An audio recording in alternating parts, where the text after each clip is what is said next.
नमस्कार दोस्तों, GS 360 degree by MCQ program के तहत ये हमारा दूसरा वीडियो है। पहले वीडियो में हमने सिंधु घाटी सभ्यता को समझने की कोशिश किया था।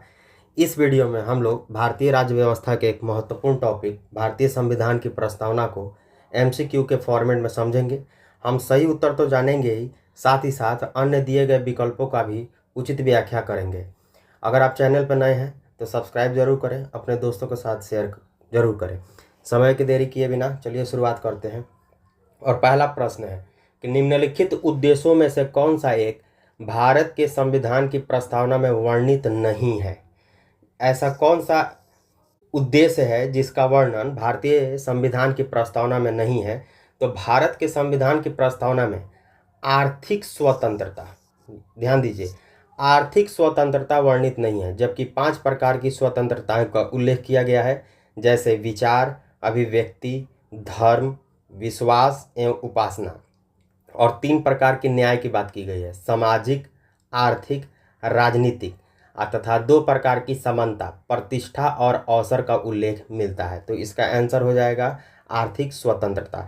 दूसरा प्रश्न है कि भारतीय संविधान की प्रस्तावना में इसके सभी नागरिकों को कौन सा न्याय प्रदान किया करने की व्यवस्था की गई है। तो 3 प्रकार की न्याय की बात की गई है, सामाजिक, आर्थिक और राजनीतिक।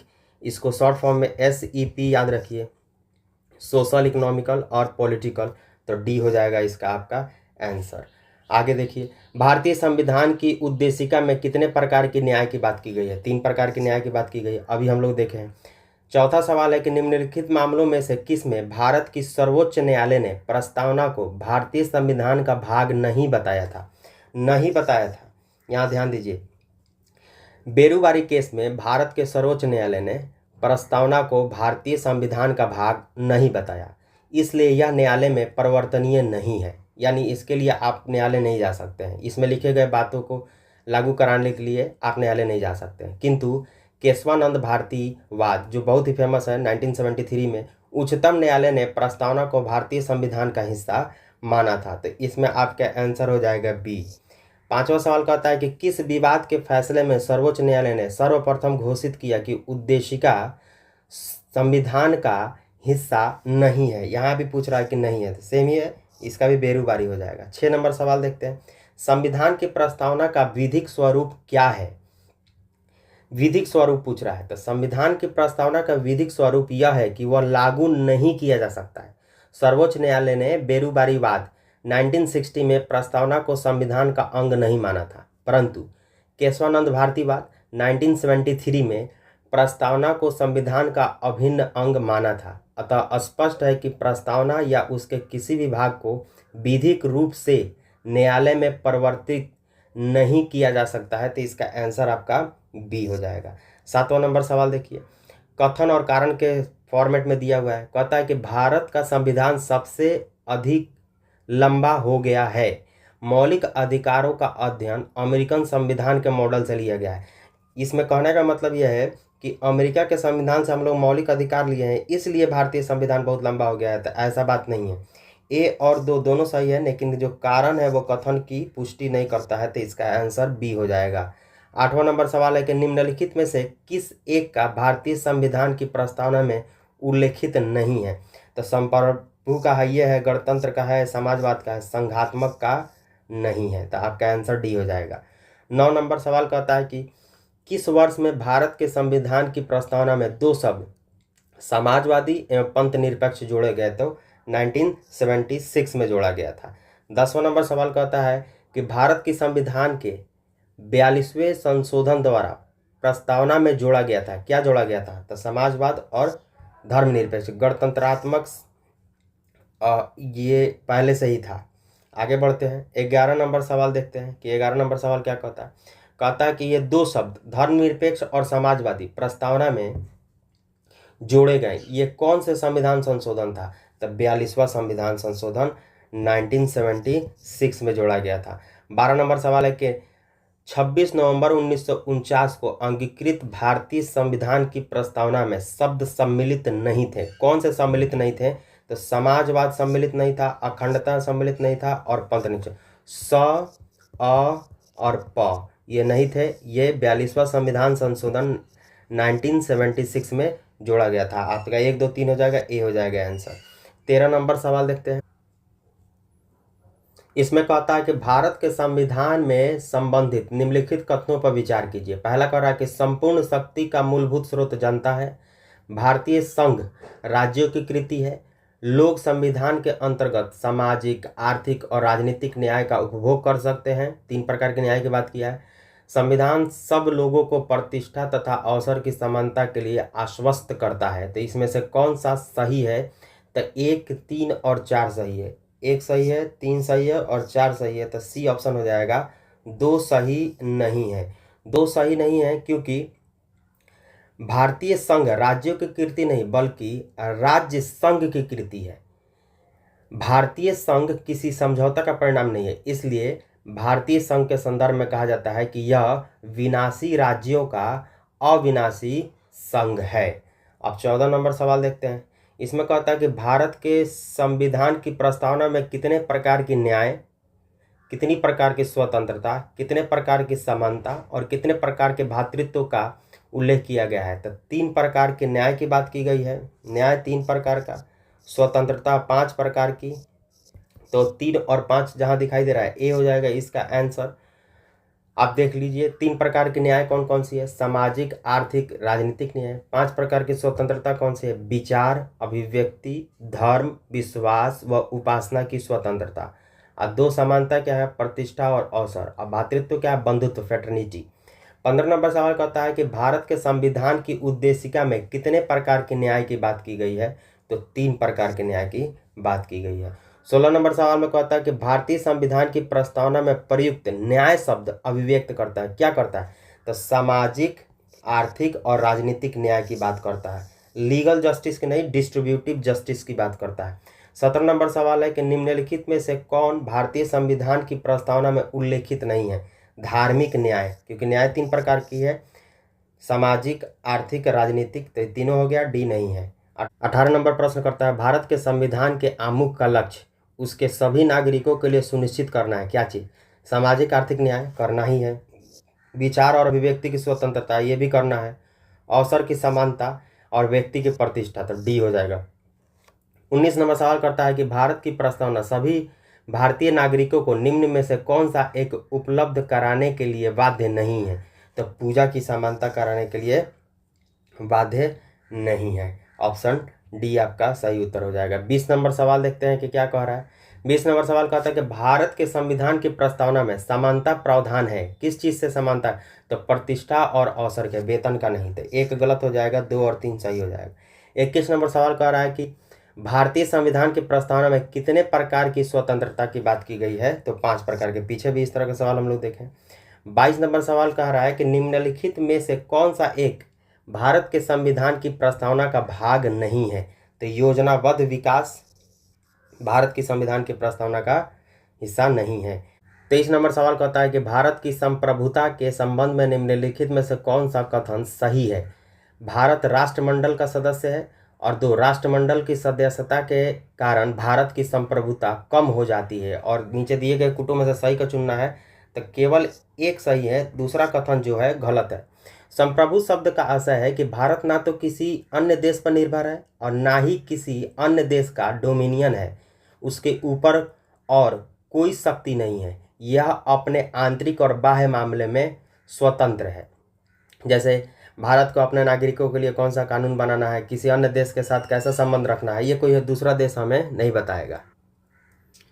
24 नंबर सवाल कहता है कि भारतीय संविधान के निर्माण के संबंधित निम्नलिखित कथनों पर में से कौन सा सही कथन है? तब पंडित नेहरू ने उद्देश्य प्रस्ताव का जो संविधान सभा द्वारा स्वीकार किया गया था संविधान के निर्माण पर असर था।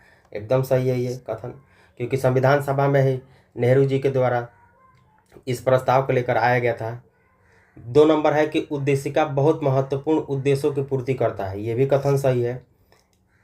3 नंबर कथन कहता है कि संविधान को भारत के लोगों ने आदेशित किया है, ये भी है, हम भारत के लोग, शुरुआत ही यहीं से होता है। चौथा कहता है कि राज्य के मुखिया का लोग प्रत्यक्ष नहीं अप्रत्यक्ष रूप से इसका चुनाव होता है। तो 4 गलत हो जाएगा, तो आपका ए सही हो जाएगा। 1 2 3 25 नंबर सवाल कहता है कि भारत के संविधान के निर्माताओं का मत निम्नलिखित में से किसमें प्रतिबिंबित होता है? तो उद्देशिका में होता है।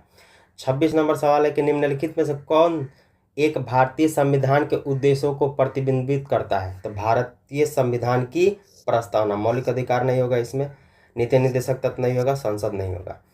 27 नंबर सवाल कहता है कि 26 जनवरी 1950 को भारतीय गणतंत्र का सही संवैधानिक स्थिति क्या था? किस स्थिति में था?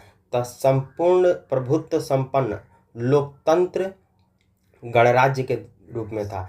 बाद में इसमें समाजवाद, पंथनिरपेक्षता, अखंडता जोड़ा गया था। 28 नंबर सवाल देखते हैं कि 28 नंबर सवाल क्या कह रहा है। तो 28 नंबर सवाल कह रहा है कि भारत के संविधान की उद्देशिका में निम्नलिखित शब्दावली में से सही क्रम क्या है? यानी कि वर्तमान समय में पूछ रहा है, तो इसका ए हो जाएगा, संपूर्ण प्रभुत्व संपन्न समाजवाद, पंथनिरपेक्ष, लोकतंत्रात्मक और गणराज्य। ये पहला आंसर आपका सही है। 29 नंबर सवाल कहता है कि संविधान की प्रस्तावना के अनुसार भारत क्या है? इसमें से भारत एक है या भारत क्या है? तो संप्रभु है, समाजवादी है, पंथनिरपेक्ष, लोकतांत्रिक, गणराज्य है। Option B is the correct answer. 30 number सवाल कहता है कि भारतीय संविधान के किस भाग या भागों में आर्थिक न्याय को संविधान का लक्ष्य घोषित किया गया है? तो प्रस्तावना और नीति निर्देशक तत्व में किया गया है, तो इसका आंसर आपका बी हो जाएगा। 31 नंबर सवाल कहता है कि निम्नलिखित में से किस वाद में उच्चतम न्यायालय ने धारणा प्रस्तुत की कि उद्देशिका संविधान का भाग है? अभी हम लोग पीछे ही बात करते आ रहे थे, तो यहाँ पर नहीं दिया है केशवानंद भारती वाद, तो बुमई केस में है। बुमई केस में उन्होंने बोला था कि ये उद्देशिका जो है वो संविधान का भाग है। और भी इसमें डिटेल जानना होगा तो आप जान लीजिए कि बेरूबारी जो हम लोग पीछे ही देख रहे हैं कि 1960 में यह कहा गया था कि इसका भाग नहीं है, लेकिन केशवानंद भारतीवाद में ये कहा गया था कि इसका है, और बुमई केस में भी कहा गया था। 32 नंबर सवाल है कि सर्वोच्च न्यायालय के कौन से निर्णय में यह तय हुआ कि प्रस्तावना संविधान का अंग है? तो यहाँ पर देखिए केशवानंद भारतीवाद हो जाएगा। 33 नंबर सवाल कहता है कि भारत के संविधान में उद्देशिका के विचार किस देश से लिया गया है? तो यूएसए से लिया गया है। और भारतीय संविधान की उद्देशिका प्रस्तावना का स्रोत अमेरिका का संविधान है। प्रस्तावना उद्देशिका संविधान के परिचय या भूमिका कहते हैं। इसमें संविधान का सार होता है। प्रख्यात न्यायविद और संवैधानिक विशेषज्ञ N.A. पालकीवाला ने प्रस्तावना को संविधान का परिचय पत्र कहा था। यहाँ से भी सवाल आ जाता है। और ऑस्ट्रेलिया से उद्देशिका की भाषा को लिया गया है। तो उद्देशिका का विचार हम अमेरिका से लिए हैं, लेकिन इसकी भाषा को हम लोग ऑस्ट्रेलिया से लिए हैं। 34 नंबर सवाल है कि भारतीय संविधान का कौन सा भाग संविधान की आत्मा कहलाता है? तो उद्देशिका को संविधान की आत्मा कहा जाता है। भारतीय संविधान की प्रस्तावना को संविधान की आत्मा कहा जाता है। K.M. मुंशी ने इसे राजनीतिक जन्मपत्री कहा था। और डॉक्टर भीमराव अंबेडकर सांवैधिक उपचारों का अधिकार आर्टिकल 32 को संविधान की आत्मा कहे थे। 35 नंबर सवाल क्या कह रहा है कि निम्नलिखित कथनों पर विचार कीजिए, और नीचे देखिए तो सही कथनों का चयन करना है। तो सही कथन इसमें से कौन कौन सा है? तो भारत एक लोकतांत्रिक राज्य व्यवस्था है, एकदम सही है। भारत एक प्रभुसत्ता संपन्न राज्य है, ये भी सही है। भारत एक लोकतांत्रिक समाज है, ये भी सही है। भारत एक कल्याणकारी राज्य है, DPSP पढ़ते हैं तो वहाँ पर कल्याणकारी राज्य का पूरी डिफिनेशन मिलता है, तो डी इसका सही हो जाएगा। 36 नंबर सवाल कहता है कि निम्नलिखित में से कौन भारत को धर्मनिरपेक्ष राज्य वर्णित करता है? तो भारतीय संविधान की प्रस्तावना। 37 नंबर सवाल है कि भारत के संदर्भ में निम्न में से कौन धर्मनिरपेक्ष शब्द की सही भाव?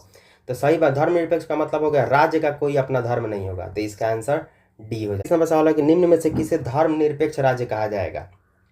जो राज्य धर्म विरोधी होगा इसे नहीं, जो राज्य अधर्मी हो उसे नहीं, वह राज्य जिसका कोई धर्म ना हो, जो धर्म के आधार पर भेदभाव नहीं करता हो, तो सी इसका सही आंसर हो जाएगा। 39 नंबर प्रश्न देखते हैं। इसमें कहता है कि भारतीय संविधान की प्रस्तावना में जिन आदर्शों एवं उद्देश्यों की रूपरेखा दी गई है उनके आगे व्याख्या की गई है, इसमें से कौन है? तो वो यानी कि प्रस्तावना में जिस बात को लिखा गया है, क्या भारतीय संविधान के अन्य अनुच्छेद भाग में उसका वर्णन मिलता है? तो एकदम मिलता है। मूल अधिकारों में, DPSP में और मौलिक कर्तव्यों में ये मिलता है। 40 नंबर सवाल है, कहता है कि निम्नलिखित में से कौन सा एक भारतीय संविधान का दर्शन नहीं है? साम्यवादी राज्य नहीं है, बाकी ये सब तीनों तो है ही। 41 नंबर सवाल कहता है कि भारत के सर्वोच्च न्यायालय ने संविधान के आधारभूत ढांचे के सिद्धांत को कब स्पष्ट किया था? तो केशवानंद भारतीवाद में। आप एम लक्ष्मीकांत में इस चैप्टर को देखेंगे कि आधारभूत ढांचे क्या है। भारतीय संविधान में ऐसा कोई वर्णित नहीं है। सुप्रीम कोर्ट अपने समय समय पर जो भी जजमेंट देता है उसमें ये बताता है कि उसका आधारभूत ढांचा क्या है, उसमें बदलाव करना इतना आसान नहीं है। 42 नंबर सवाल है कि निम्नलिखित में से किस वाद में भारतीय संविधान के मूल ढांचे की अवधारणा प्रस्तुत की गई थी? तो इसमें से कोई नहीं होगा, क्योंकि अभी ऊपर हम लोग देखे हैं केशवानंद भारतीवाद में बोले थे। और 43 नंबर सवाल है कि निम्नलिखित में से कौन सा शब्दावली भारत के संविधान में उल्लेखित नहीं है? बजट नहीं है, क्योंकि बजट के जगह पर आर्टिकल 112 में बजट के जगह पर वार्षिक वित्तीय विवरण का चर्चा हमको मिलता है, एनुअल फाइनेंशियल स्टेटमेंट। तो ये रहा आज के सेशन में 43 MCQ, जिसके माध्यम से हमने प्रस्तावना को समझने की कोशिश किया है। वीडियो अच्छी लगी तो लाइक करें, शेयर करें, सब्सक्राइब करें, और इसमें और सुधार करना होगा तो आप अपने विचार जरूर व्यक्त करें। धन्यवाद।